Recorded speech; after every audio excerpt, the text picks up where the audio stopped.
Godājumā radioklausītāji, ir svētdienas pēcpusdiena.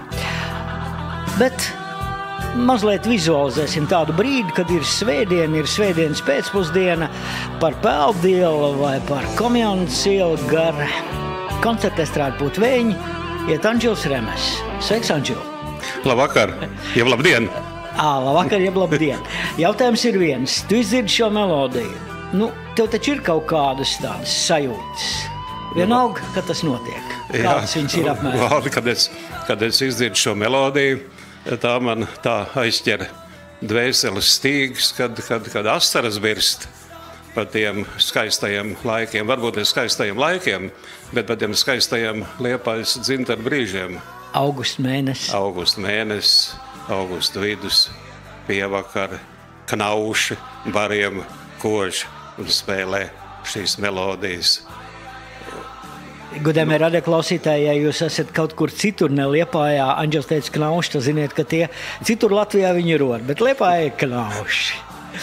Jā, Anģel, koncerta estrāde Putvēņi, un kaut kur ir rakstīts, manuprāt, ar tavu roku, ka kaut arī tagad ir visai grūti noticēt, ka īstenībā Putvēņi zināmā mērā ir padomu birokrātijas paviršības auglis, kurš radies nejaušības iespaidotā un sistēmas vēl nenobriedinātā jaunības neprātā, par ko tūlīt būs lemts pārliecināties.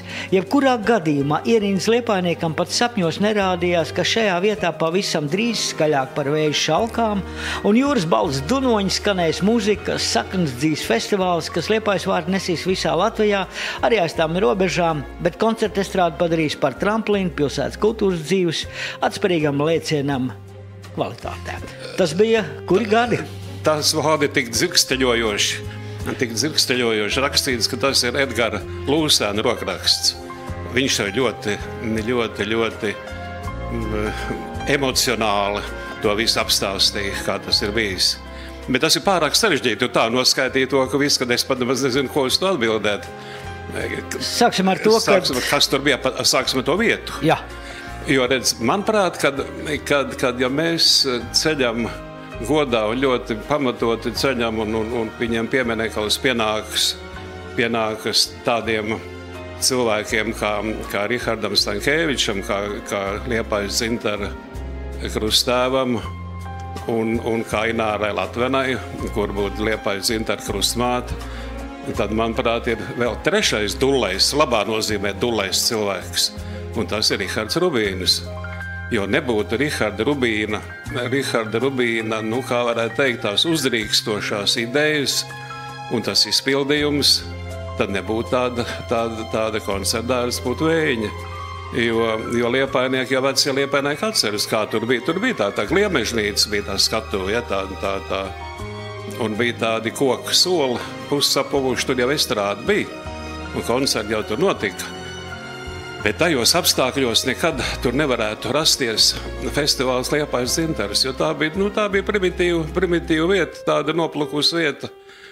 Un kad Rubīnis būdams pilsētas izpildu komitejas kultūras nodaļas vadītājs, kad es pat neatceros visu, sīkumos, kā tas notika. Viņš par to dabūja gan sodu, gan godarakstu, viņš dabūja par to estrādi.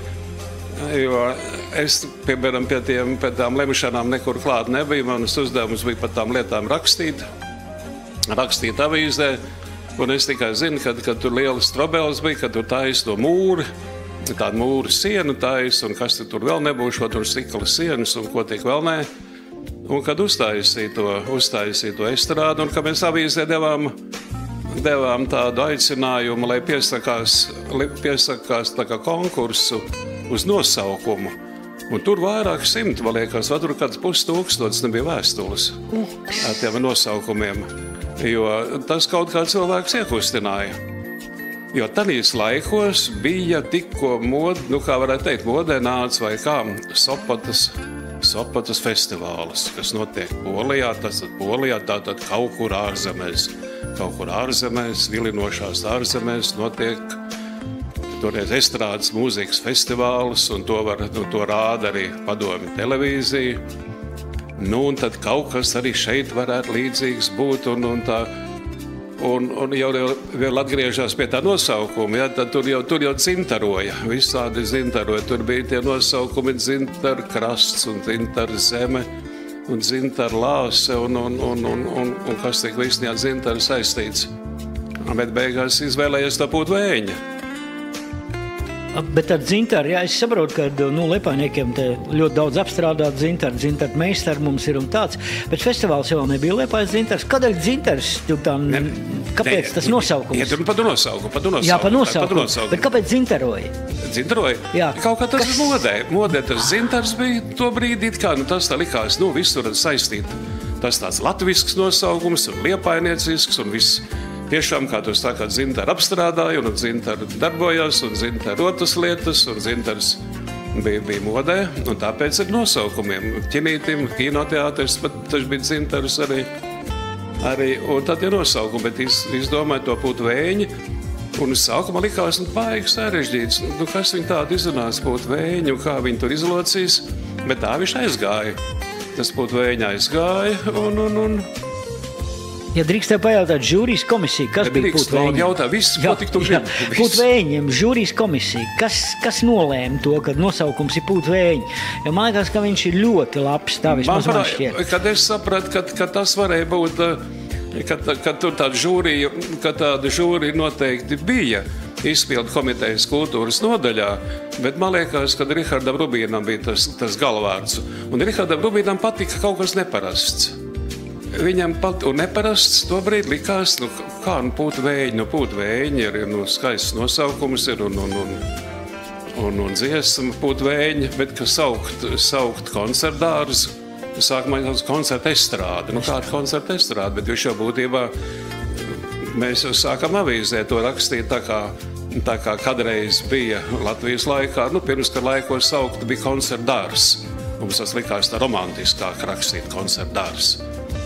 Un tā vēl tur cita iebilda, kāds tur dārs, bet tā labi palika koncertdārs pūt vēņa. Es domāju, ka tas bija Rubīna gala lēmums izvēlēties to. Tā vēl kaut ko tur apbalvoja, to autoru, kas to izdomājis, es tā sīkumā neatceros. Nākošais, teiksim, tu atceries, kad bija atklāšana pūt vēņiem? Tu saproti, Valdi, ka es atceros, kad es tagad šausmas pārņem, ka tas notika 55 gadu atpakaļ. Wow. 55 gadi. Padomā, 64. gadā tas notika dažas, to es atceros labi, jo es saku, man par tām lietām bija jāraksta, bija tāda apmākusies pēcpusdiena, pievakara, un dažas dienas pirms Jāņiem tas notika. Precīzi es to nepateikšu, vai tas bija 20. vai 21. jūnijas. Bet Jāņu priekšvakarā, un tur bija kori, deju kolektīvi, bija tāda mākslinieciskā pašdarbība, un man vēl bija jāraksta, un droši vien, es tagad, protams, es vairs neatceros, bet es pilnīgi pieļauju, kad toreiz es ļoti tēlaini droši vien rakstīju, kad aiz kāpām jūra dzied savā mūžcenā balsī, un šeit laimīgie padomju darba ļaudis pievienojās ar savām dziesmām un dejām, priecājoties par gaišo nākotni. Droši vien tā bija. Es tā pieļauju, ka tā varēja būt par to atklāšanu.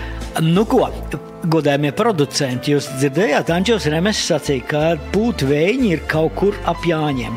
Mēģiniet ielīst kādā vēstures grāmatā, aiziet uz muzeju vai vēl kaut kur atradīsiet precīzi datumu, paskatieties gadus vai kādus, atradīsiet kādu jubileju un taisiet tik ballīt augšā. Bet tagad ir augusts aiz loga. Vēl brīdi dārzās starp pīvotnēm stāvēt, tad projām doties. Pie rudens kā akmens vēsa piekļaut vaigu un atdzīvoties. Gaisu un lēnīgu skatu tavijām manīt vēras. Zaļajā boli abelē, brunčos kā matei ķeras. Pie rudens piekļauties ieši un sajust dzīvību plūstam. Abola cekliņa, deniņu manos sāpīgi sūrstām. Zemes dzīvība, puķes nāv, pār plecu man raugas. Nepiesauc, nepasauc mani vēl, ir augusts.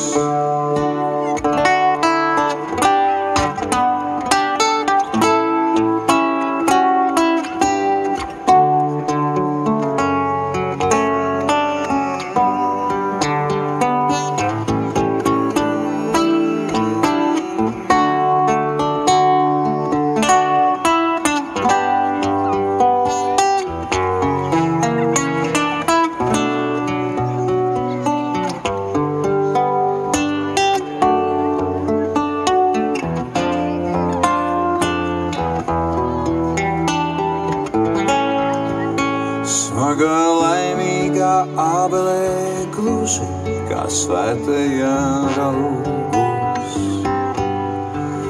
Nepiesauc, nepasauc mani vēl, ir augusts.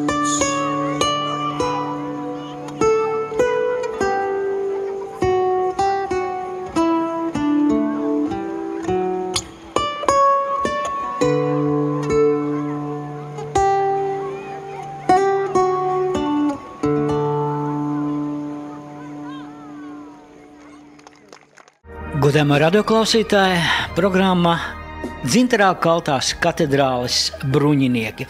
Klausoties šo dziesmu ar meistara pie klavieriem un Igo dziedājumā, man vienmēr gribas teikt, ka var savādāk, bet diez vai var labāk.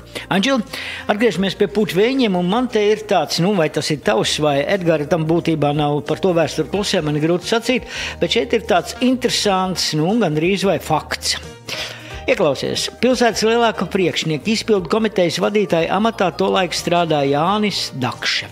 Runa par tiem 500 rubļiem, kas tur ko tam rubīnam noņēma, tās bija 3 mēnešu augstā laikā. Un par šo džentelmeni, par to Dakšas kungu saka tā. Tautas valodās klīda runas, ka viņš gan nemēdzot rēķināt vairākus gājienus uz priekšu, taču reizē arī nesteidz dzīties pēc savu padoto skalpiem komunistisko ideālu vārdā. Vēstures nogulsnes uz mūžiem ir aizsegušas noslēpumu, kāpēc Dakše, nepildīdams augstākās priekšniecības netiešo rekomendāciju, faktiski riskēja ar savu amatu un lika pabeigt iesauko koncertestrādes celtniecību. Šobrīd to tīkamāk būtu izskaidrot ar izpildu komitejas priekšnieku patriotiskām jūtām, kas nebūtu nav varbūt vienīgais variants, jo var gadīties, ka latviešu cilvēks vienkārši labi saprata, ka pusgada darba likvidēšana atkal prasīt līdzekļus un tam līdzīgi. Tavs komentārs par šo? Redz, man vēl tur grūti komentēt, jo es pie tām augšām klāt netiku. Es atceros, ka bija tāds izpildu komitejas priekšsēdētājs vai Dakša, bet viņu raksturot man ir grūti, jo kas es biju? Es biju tāds fiks šušļaks, tikai reportieris, kas rakstīja to, kas notika. Kā viņš to grozīja, droši vien, ka viņš Liepājas interesēs to darīja, kā viņš to prāt izgrozīt un likuma ietvaros. Es tiešām, tas man ir tas priekš manis. Priekš tādi, kas tikko žurnālistikā sācis darboties pāris gadus, priekš manis pa sarežģīti bija. Bet rezultāts, manuprāt, ir viss kārtībā. Rezultāts bija viss kārtībā un tauta bija apmierināta un galvenais, kad man jau bija lielākā. Man bija sadarbība ar Kultūras un atpūtas parka līdz ar to puķvēņu direktoru Rihardu Stankēviču.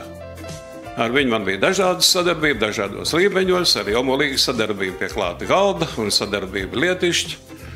Un es tik zinu, kad Ričiem bija tā ideja, kad kaut kas ir šeit jātājas, redz Sopotā, mēs skatāmies Sopotas festivālu un paskaties tur ir tā un kāpēc kaut ko arī mēs nevaram, un Ričs brauc uz Kauņu. Ja es pareizi atceros, varbūt arī uz Tallinu arī skatīties, un te kaut kas ir Liepājā tāds jādara, un tas bija tūlīt pēc, ja iet runa, tu tā ļoti romantiski runājies par augustu sākumā, par Bet pirmais tas festivāls, kas notika 64. gadā, tas nebija augusts. Tas bija tūlīt pēc Jāņiem, kādu nedēļu pēc Pūdu vēja atklāšanas. Jā, vēsture saka, ka tas ir bijis no 26. līdz 28. jūnijam. Tā varētu būt, jā, ka viņš tūlīt pēc tam bija. Jo viņš pa katru cenu gribēja uzreiz Ričs kaut ko parādīt, lai redz, kas šeit notiek, ko šeit var uztaisīt. Un Saids, cik tad tur toreiz, manuprāt, tur kaut kādi 4 vai 6 vai 5 vai kolektīvi tur atbrauc no Lēšiem, man liekas, atbrauc, no Latvijas atbrauc, no Kaļiņgradas apgabala atbrauc. Un nebija, viņš jau tur aicināja, jo pirms tam, kad vēl nebija, es zinu, ka viņš arī gan tajā gadā, gan pēc 2 gadiem, kad bija nākamais festivāls, tas jau bija ar nosaukumu, tam jau pirmajam jau nebija nosaukums, tam bija Baltijas Republiku estrādes kolektīvs salidojums, apmēram kaut kas līdzīgs tāds bija. Pilnīgi precīzi. Un nākamā bija, kad tiekas draugi.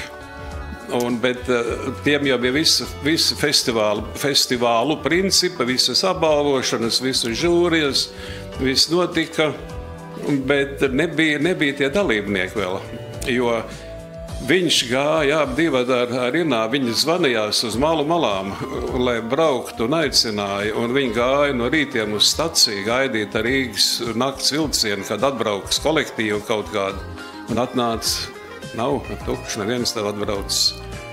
Un tad viņš man lūdza avīzē rakstīt, viņš tā to rakstīt pirms tiem festivāliem, viņš to raksti, kad biļešu pieprasījums ir no Klaipēdas, ieradīsies milzīgi pūļi, pieteikumi biļešu, kad tie izpirks, mudina, lai tie liepainieki iet pirkt, un tādā garā, lai tā ažiotāžu saceltu, ne, un tā zāles bija pustukšas, ne tikai pirmā, ne tikai otrā gadā.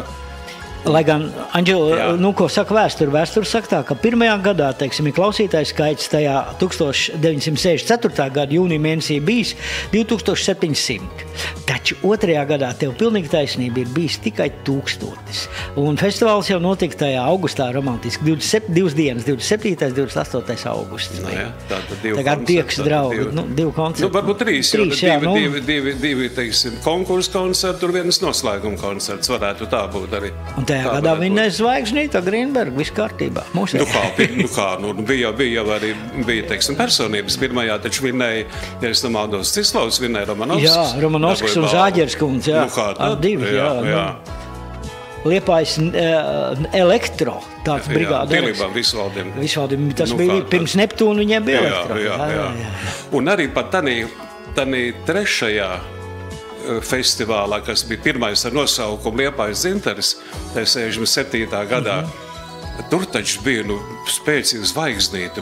Tas bija vesels sprādziens, ka bija Zvaigznīta ar Imanta Kalniņa dziesmām, ar Māra Čaklā tekstiem, Rozenbergs trompete, Stabulnieks, klavieris, Ēnārs Raibais, Bungas, Pauls Butkevičs, solo, Beķeris, ja es atceros, kontrabas. Tā jau bija brigāde, viņa bija Tallinā kaut kādā startautiskā džēza festivālā dabūjuši balvu. Un arī, es kā tagad atceros, svētdienā noslēguma koncerts, tā neteiksim, galīgi tukša zāle, bet tāda pustukša zāle. Bet tās dziesmas, jo tas bija kaut kas tāds neparasts. Visi Zeguzes balss, un viņi dejoja vienu vasaru. Dziesmiņu par Napoleonu. Tas bija kaut kas, gan tie vārdi tik neparasti, gan tā melodija tik neparasta. Gan neparasti arī tas, kad Imants gāja uz skatuvi, es atceros, lai saņemtu balvu džinsa viksēs. Toreiz pieņemsiet uzvalkos un šlips, un viņš gāja džinsa viksēs, mati tā kā Jēzu un plīvojoši, mati garie tādi. Un tas viss kaut kas ārkārtīgi neparasts bija. Un tas viss notika Liepājā, godājumā radioklausītāji. Vai deju vakar arī jau tad notika, jo es vēl biju, man nelaidu uz dejām. Vai jau sākumā pašā? Tev varbūt nelaidu. Bet tev laidu. Bet es vairs negāju. Tu vairs negāju. Jo, tā viņš jau tur notikās, bet, protams, bet gaidīja un tad jau sāka gaidīt vasaru un sāka gaidīt Liepājas Zintara festivālu. Nākamie gadi jau bija, kad biļetes jau prasīja iepriekš, pieprasīja, priekšroku deva pārdevējiem veikalos, gaļas izcirtējiem skārņos, jo tie bija vajadzīgie cilvēki, no kuriem varēja produkciju dabūt pa blatu, un tiem sagādāja, tiem rezervēja biļetes, un tad jau tā interesīta jau radās tāda. Tad jau tāda bija, tāda minimāla, tāda jau vairāk. Bet, ja, tu gribi kaut ko teikt? Nē, es vienkārši domāju, ka mums vajadzētu kādu muzikālu iestarpinājumu, un es uzreiz uzstāstīšu mazu reklāmu. Ir tāda grāmata zaļa, augšā zila, vidū ģitāra, un godējumā radioklausītāji nebija jau ar putveņiem viss sākās. Tajā ir rakstīts pat no 18. gadsimta sākuma, ja ne vēl ātrāk. To es neatceros, kas tur notika. Kas tur notika, es arī tā īsti neatceros, bet par to tu esi no kaut kurienes dabūjis un rakstījis. Liepājas populārās mūzikas stāsti. Godājumā radioklausītāji, Dita Belte un Andžels Remes ir tāda grāmata, ja tu kaut kur to ieraugi bibliotekā vai nopērci, es vienkārši, godīgi saku, nenožēlos, ja tā ir pavisam izcila grāmata. Un mēs runājam par deju vakaro, dejoja visur un jau senākos laikos. Tikai toreiz bija tāds, varbūt, negluži rokenrols, par to netiek vēl runāts, kad jau dejoja, bet bija valša, tango ritmās, šīberēja. Un ja jums gadījumā, godājumā radioklausītāji, patreizajā brīdī vēlties kādu tango padejot, tad būtu īsti, man liekas, šis noderēs.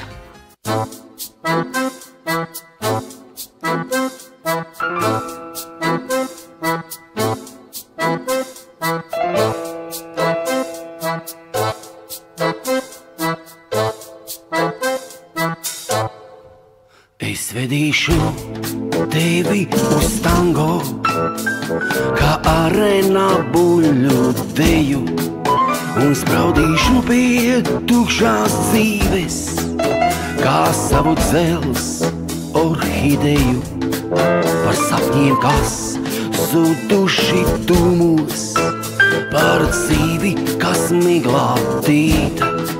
Tad dejosim mēs visu nakti, bez ceturkšņā, 3 no rītā. Tavs maids, tava āda un lūpas man pabaros, dvēseli pāru, un veltīgas iedomas nesīs uz manu Kilimanjaro. Es reikšu no tevis kā vīna, un rītā uz māsa mēsēs kurstvans. Kā atminēt, kād būs tas brīdis, kas noteiks, kam skanēs zvans.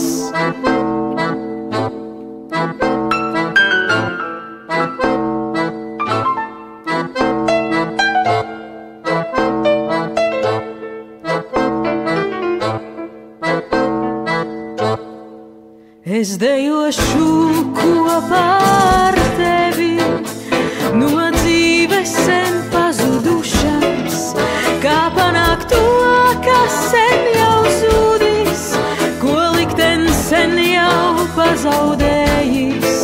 Par mīlušo nepiepildīto, kas sausta no kaila spīta, tad dejosim mēs visu naktī, bez ceturkšņā, 3 no rītā. Tavs maids, tāda un lūpas man pabaros, dvēseli pāru, un veltīgas iedomas nesīs uz manu Kilimanjaro. Es reibšu no tevis kā vīna, un rītā uz masa mecēs kurstvans. Kā atminēt, kad būs tas brīdis, kas noteiks, kam skanēs zvans. Lūk, mēs tādā tango ritmā turpināsim, Andžela. Deju vakari, festivāli, man liekas, koncerti bija ļoti daudz. Ko tu atceries, teiksim, no sākumiem bez festivāla par koncertiem, teiksim, jo Ričiem, man liekas, bija idejas, un viņš tur diezgan daudz zvaigznes svērt, vismaz priekš tiem laikiem. Kas tavā palicis prātā no tādiem vakariem, kurus tu labprāt pavadīji koncerta estrādē Pūtvējiņi vasarā? No Pūtvējiņiem? Jā. No Pūtvējiņiem, galvenokārt jau palicis ir Paula koncerti, kas tur notika. Tie jau parādījās. Un arī tie sākumā, kad viņš atbrauc ar Reo 60. gadu pirmajā pusē, arī tie jau bija tādi. Nebija pārpildītie koncerti toreiz. Pārpildīt jau viņi tikai radās tad, kad sēž to pašās beigās, kad viņš sāk to pirmo savu autoru programmu. Un tā tālākā modo, tad jau bija tā ažiotāža, ka tur lauza un gāza apkārt. Un kā mēs iedevām avīzē 1. aprīlī joku pēc iedevām, kad sāktas biļešu iepriekš pārdošanu uz Raimonda Paula autoru koncertiem, kad pie Pūtvējiņiem bija rindi jau ziemas sniegs vēl bija.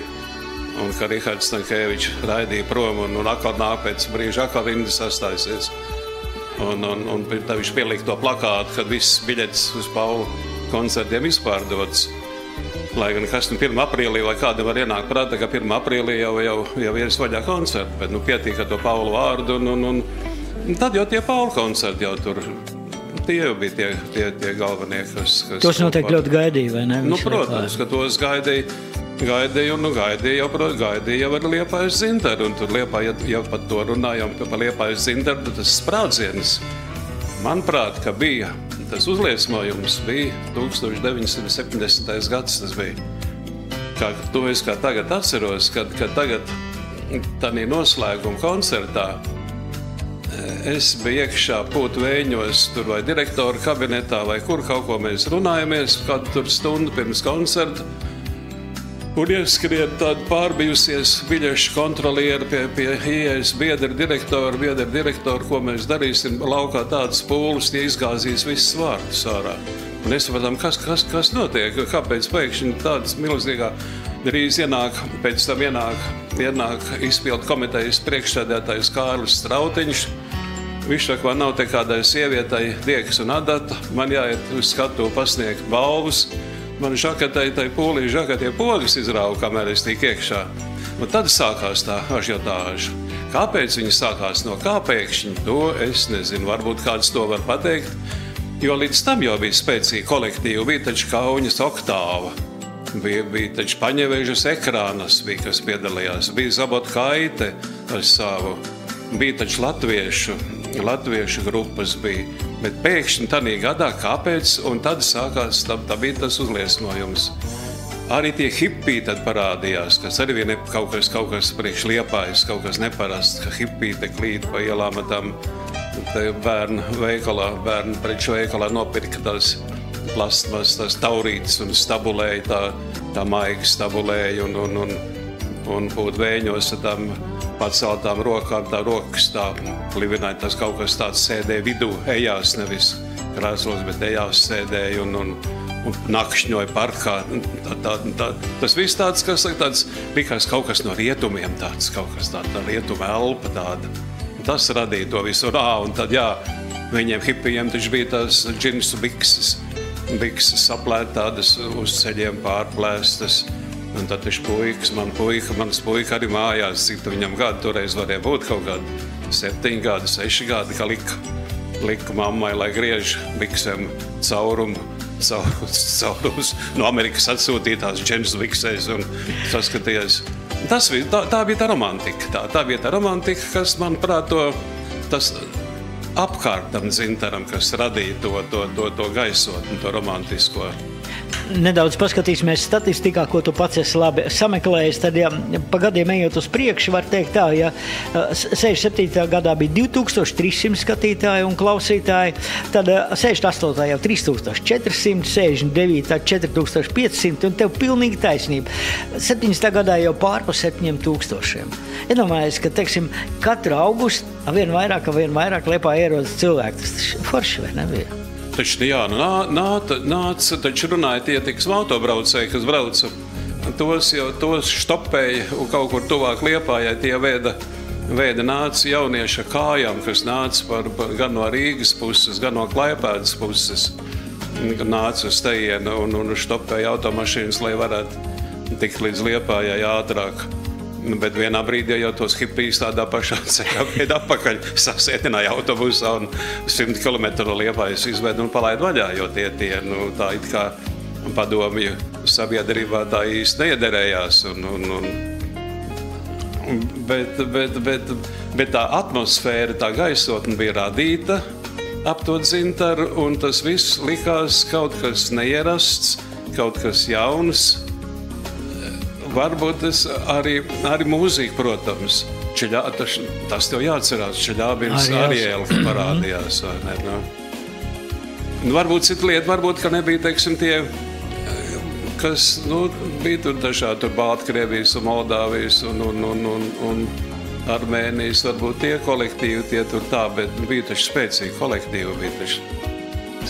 kolektīvi, Maskavas, tas džēza orķestrs, tas Mihails Bergers, es atceros, kas to džēziņu dziedāja taču arī Tas jau bija tas leģendārais 1972. gads, kad pāri pa 12 000 skatītājiem ir. Man parādu, ka vēl bija taču viena gada, tie Danijas gados jau kaut kā, man liekas, nebija pie kaut kā 30 000 nevarēja būt, jo gāja veselu nedēļu. Jā, tad bija 30 000. Varētu būt, jo 71.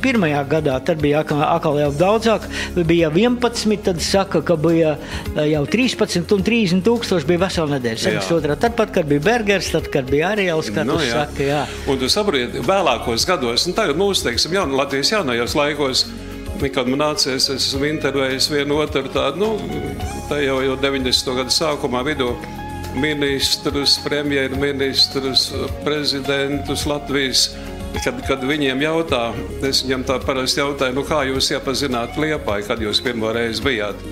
Vairums no viņiem saka, ka mēs bijām uz Liepājas dzintaru. Pirmo reizi Liepājā bijām, tur es jau neceros, kurā gadā katrs tur saka, bet mēs pirmo reizi bijām uz Liepājas dzintaru, jo tas toreiz bija prestiža lieta, tikt uz Liepājas dzintaru. Un man pat arī, es parasti to preses centru tur vadīju, un bija tam, toreiz viņi saucās orgkomiteja, nevis rīcības komiteja, bet orgkomiteja. Un tā man vajadzēja, man vienreiz man tur draugu un paziņas, man es atceros kaut kāds 38 biļetes man prasīja, protams, pa maksu, lai izkārtu, jo biļetes jau nevarēja tik vienkārši dabūt uz tiem, tas bija deficīts. 38. Man liekas, ka ir kaut kur tāds teiciens, kas no tevis mums, grupā bija tā, ka Džek pienāk, kas paliet uz Iepas laukā. Vai tu nevari 40 čaļus jāst? Tas apmēram tam, ko tu saki. Kā jau Anģels teica, viens no pirmajiem koncertiem, kas noteikti bija pārpildīts, bija Maestro Raimanda Paula vizītes pirmās Liepājā ar visu viņa lieliskiem māksliniekiem un arī ar to, kas patreizajā brīdī sāk skanēt Rietumu radio vilnī.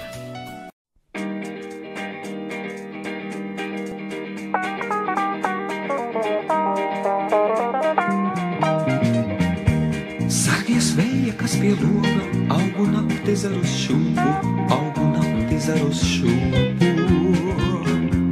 Noskaudīs tas nemanāmi, vārdus, kuri mirdz mums lūpās. Noskaudīs un tik pēc gala, līdz ar jaunu rūpju ziemu. Atos atpakaļ tos rudens, kurš vēl klīst pa ciemu.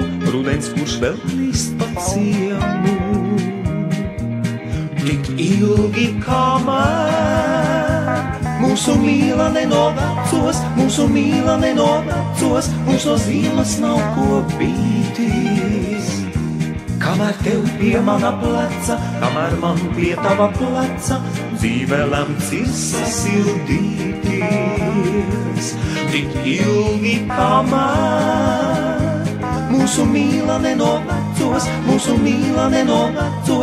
no ziemas nav ko bīties.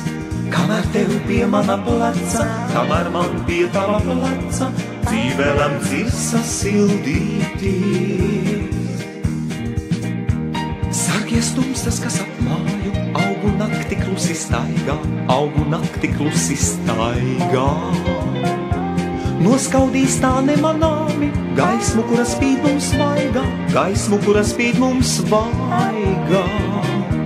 noskaudīs un tik pēc gada, līdz ar jaunu rūpju ziemu, līdz ar jaunu rūpju ziemu. Ados atpakaļ to rudens, rudens, kurš vēl klīst pa ciemu, rudens, kurš vēl klīst pa ciemu.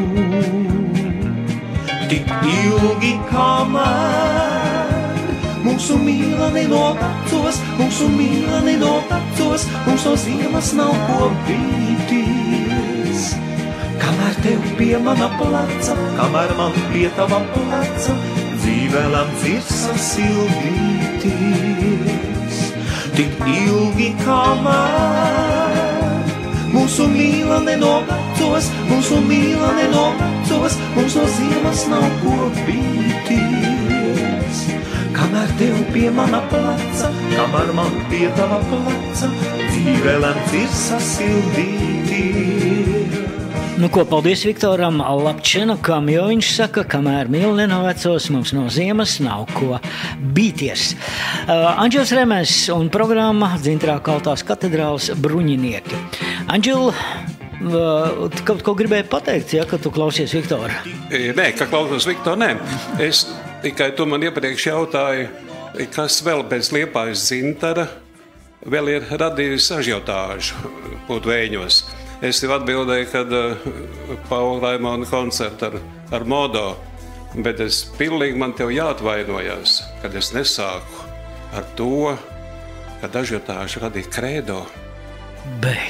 Kredo, bet Valdi radīja Kredo, nu, ja tā nopietni radīja Kredo, līvu, jo tad jau kā tu atceries pēc Liepājas dzintara aizlieguma, ja, kad bija tie Latvijas estrādes mūzikas konkursa noslēguma koncerti šeit, ja?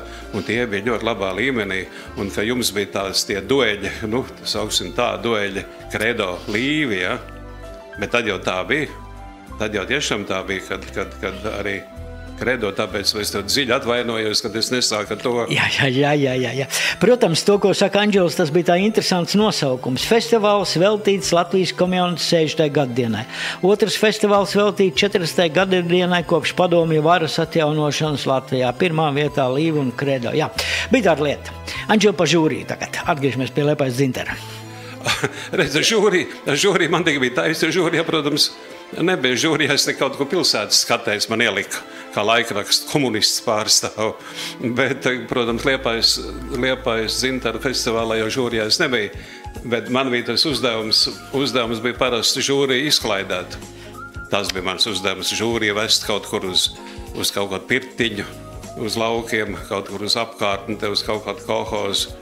Nu, un tāda man kontakta žūrija. Nu, un žūrijas priekšsēdētāji, tā man bija personīgi kontakti jo žūrijas priekšsēdētājs, es nemaldos, viņš 5 reizes bija Pauls Raimons. Man šķiet, ka vairāk, bet nu labi. Sākumā tanīs no 60. gadu beigām līdz 70. gadu vidum. Vēlāk jau vēl, jā, bet tad viņš kaut kā 5 reizes pēc kārtas vai nebija. Nu, tāda man bija kontakta žūrija.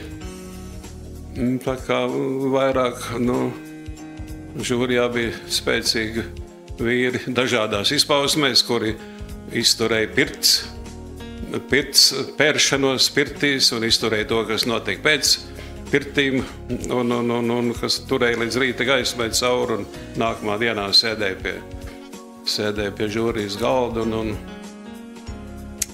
un vērtēja. Par žūri man tev vajag tiešām, es neko vairāk tā nevar pateikt. Nu. Bet, Anģel, tu biji viens no pirmajiem, kas zināja rezultātus. Nu, viens no pirmajiem, jā, jo mani laida viens no pirmajiem, tu saproti, es pat neatceros, cik festivālos es biju vienīgais preses pārstāvs, nebija vairāk neviena. Ne pirmajā, ne otrajā, ne 67. Es pat neatceros, kad parādījās vēl kāds žurnālists, jo es rakstīju Liepājas avīzē, komunists, kuru saucās, es rakstīju Liepājas rajona avīzē Ļeņina ceļš. Es rakstīju padomu jaunatnē, literatūrai, mākslē, mikrofonu aptātājā, radio mikrofonam. Tur bija Kārlis Grīnbergs, manas studiju biedrs universitātē vienbrīd, kas vadīja mikrofonu raidījumus. Viņam es sūtīju tos, un tad tikai nekāda preses centra jau nebija. Un tā kā es biju vienīgais žurnālists, tad man laida laida tanīs žūrijas spriešanās pēc tam, laida piedalīties man.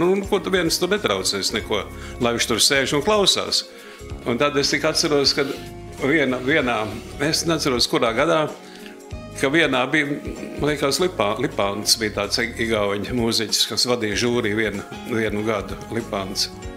Kaut kādā, es nezinu, vai 68, 9, kurā tur gadā.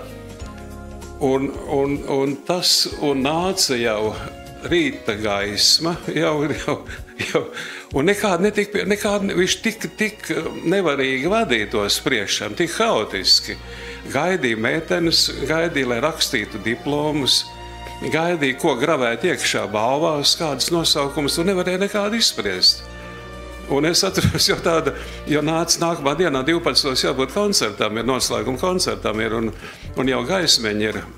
Un tad pārņēma žūrijas vadību, pārņēma Rihards Stankēvičs. Un Ričs tā riktīgi nodeva tagad par to, balsojam par to, nē, par to, balsojam par to, un ātri tik skaidrībā, lai varētu izsniegt diplomu. Bet tā, ka nāca Pauls, un tā bija cita lieta. Uzreiz viņš jau to, protams, profesionāli visu darīja un salika, un viņam klausīja, kā viņš teica, tā arī darīja. Bet bija arī tā, kā es stāstīju ar to Igaunu. Un tagad man vēl tev kā žurnālistam un žūrijas ausīm, un acīm tajā brīdī, Saka, lūdzu, tu izgāji ārā, turienes arī, protams, visi jūs, Hipokrata zvērs, gadrīz, ka jūs klusēsiet, bet tev taču nāca virsū prasīja rezultāts, vai tālu. Cilvēku, mūziķu paziņas, cik tālu tu biji atklāts? Tu zini, man ļoti grūti tev tiešām, ja tā godīgi atbildēt, man liekas, kad es nebiju atklāts, jo toreiz tā dzelžaini vienojās. Dzelžaini vienojās pie tā, tad, ko šeit esam runājuši pie tā, tad. Bet arī nebija man daudz kas prasīt, jo, teiksim, tāda preses pārstāva nebija, kam tas interesētu. Mūziķiem interesē. Mūziķiem interesē, jā, bet man liekas, ka nebija tāda uzmācība, kad vajag nākt virsū tagad un spiest pie sienas un prasīt, lai atzīstās, kas ir, kā tur lemts. Man liekas, ka tā nebija. Un jā, arī tā bija, tad tiešām to jau neizpauda. Kādi jūs malači. Anģela, es vienkārši tādu maz atstarpītu par šiem laikiem. Man bija tas gods būt iepriekšējā prezidenta ievēlēšanas klātbūtnē. Un kā jau visi zina, tad prezidentam ir kandidāti, un ievēl viņu saima, teiksim, ar savu balsojumu. Un mēs tagad, sēžam saimā, man arī tur bija tas krēsliņš atvēlēts kādu brīdi, un mēs dzirdam, ka mēs nezinām, vai Vējoņa kungs ir bijis prezidents vai nē. Un kā tu domā, no kurienes visu to uzzina? Tie, kas skatās savos telefonos vai datoros, uzzina to no letas. Tur jau ir, ka Vējoņs ir prezidents, bet mēs zālē vēl nezinām. Neviens nav ienācis pasludināt, ka viņš jau tik balsība ir ievēlēts, bet presa jau visu zina. Cerot, redz, kā noplūšana, teiksim, tajā laikā, tad man jāsaka, jūs bijat liela malači. Var jau būt, ka kaut kas arī var būt. Varbūt, es to tā nemāku teikt, bet man liekas, ka tā masveidīgi nenoplūda. Viss netika palaists tālāk, kas tur ir spriests. Varbūt kaut ko, varbūt nojauta tie, kur to lielo balvas ieguvēji. Man tev grūti atbildēt uz to jautājumu tiešām, jo tas valda bija tik ļoti sen, padomā pusgadsimtu atpakaļ. Un, ja par to padomāt, es vēl iedomājos tā lieta, kā mainās attieksme. Ja? Toreiz es atceros, kad es jūsmīgi rakstīju par to tu zini, ka sākumā arī bija naktīs tie džemisēšana bija, naktīs visi tur mēģināja. Ja? Un es vēl jūsmīgi rakstīju, kas nekaid dzīvot tiem Jūrmālas parka apkārtnes iedzīvotājiem, kad viņi atver logu naktī un viņi dzird cauri nakti mūzikas skaņas no koncertdāras plūst mūzikas skaņas. Tagad, kad plūst mūzikas skaņas no Pludmales festivāla, es savu logu taisiet. Viss plūst, viss mainās. Kā mainās, jā. Nu ko, vienu lēdiju palūksim, lai padzied. Tev labi pazīstama.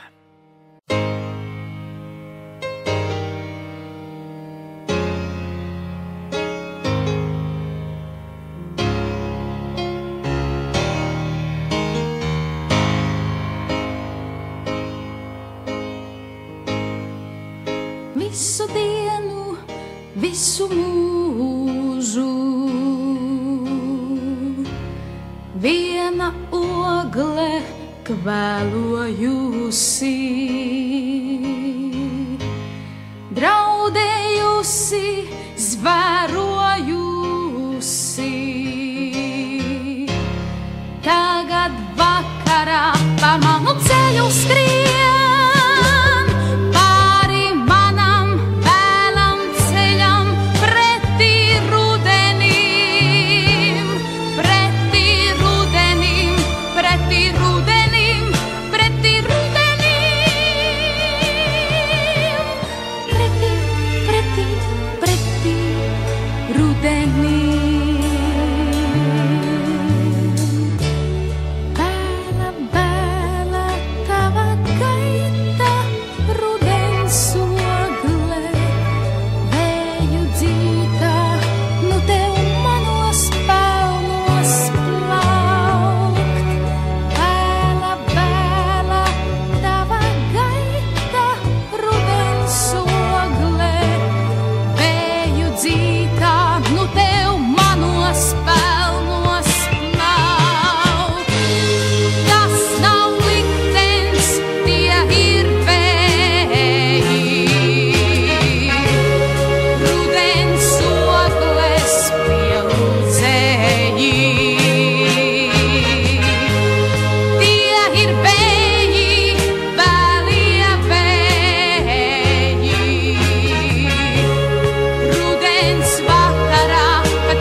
Noteikti arī tad, kad bija festivāls Liepājas Dzintars Anģela, tad jau arī augusta beigas, laiks gāja pretī nedaudz rudenim, kā dzied Mirdz Zīvere.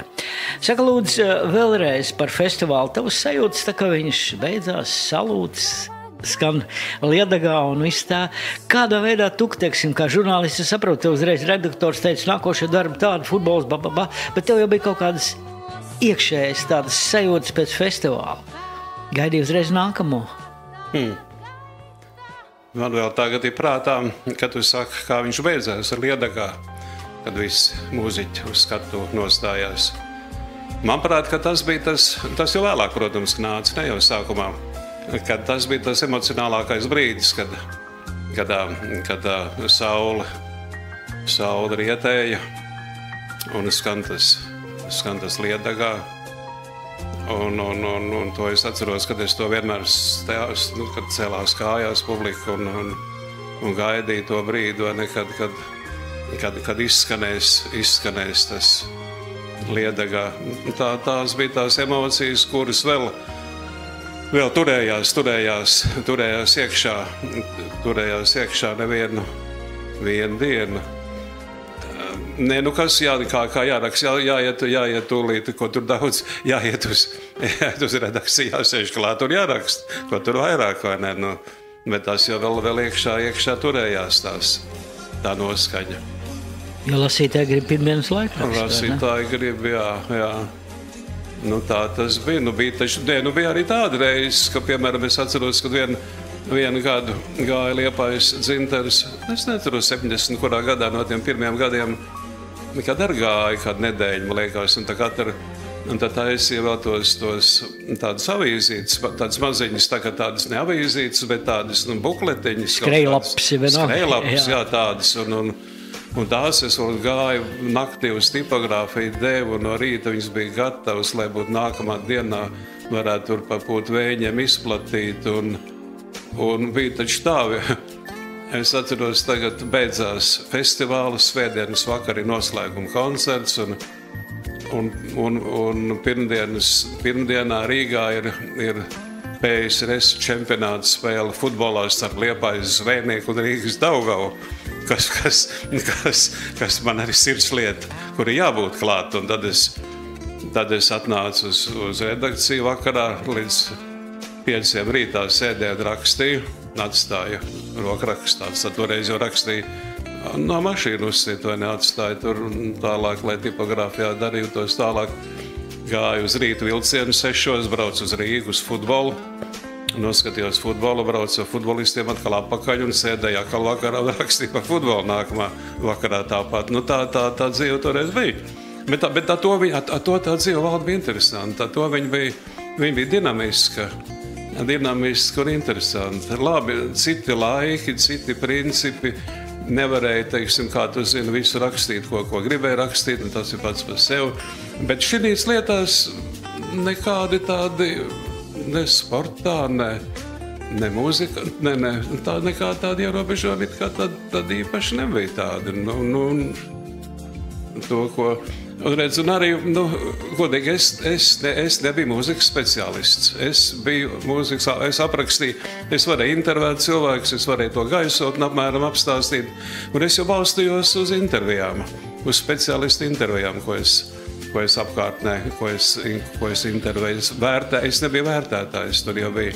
Es to lūdzu, lai to vērtē tas speciālists.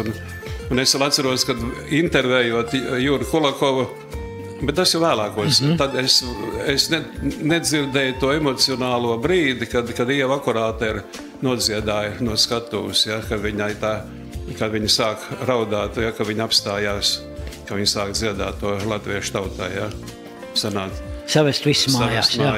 Mēs stāvējām aiz skatuves, Jura Kulakovu, es zinu, kad uz skatuves tur uziet Ieva akurāteri, kaut ko vienbrīd apstāja, zāle ceļās kājās, kaut kas apstājās, kaut ko, un mēs ar Kulakovu intervējamies. Un to... Godējumā radioklausītāji, kā tu saproti, mēs ar Andželu varam runāt ilgi, bet laiks, tāpat kā vienmēr, un arī tad, kad mēs, kā tu teici, cik gadus atpakaļ nevaram atcerēties, viņš man liekas gāja tāpat, varbūt lēnāk vai kā.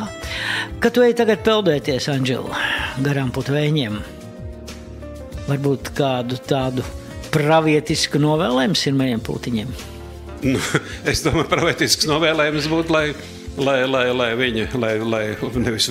tie būtu, lai koncertdārs būtu sakopts, bet to atkārtot, kas ir bijis, to, diemžēl, vairs nevar. Var citu kaut kas, varbūt var labāk, sliktāk, citādāk, bet to vienkārši nevar vairs, kā bija. Tie bija citi apstākļi, citi gaisotni, kas saka, tanī pašā upē iekāpt vairs nevar. Tie bija ļoti, ļoti romantiski laiki, un ar ko es tev sākumā saku, kad tu aizķēri tādu vēseles stīgu, kad sākām runāt, kad vai ne, es saku, tagad tā pilnīgi asteras gan arī birst par to. Nu, lūk, godamā radioklausītāji, paldies tev, Andžela. Andžels RMS programmā Dzintarā kaltās katedrāles bruņinieki. Un es varbūt, kad tu teiksi tagad visiem uz redzēšanos, palūkšu, lai jaunie cilvēki padzied kādu dziesmu un pie reizes padomā, kāds ir viņu pienesums un laiks. Paldies, Andžela. Paldies tev. Un paldies tiem, kas klausījās.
Nāc man līdzi, tālumā, kur vedīs piena ceļš. Piena ceļš mūs ved,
zvaigžņu lācis. Nāc man līdzi, tālumā, kur vedīs piena ceļš.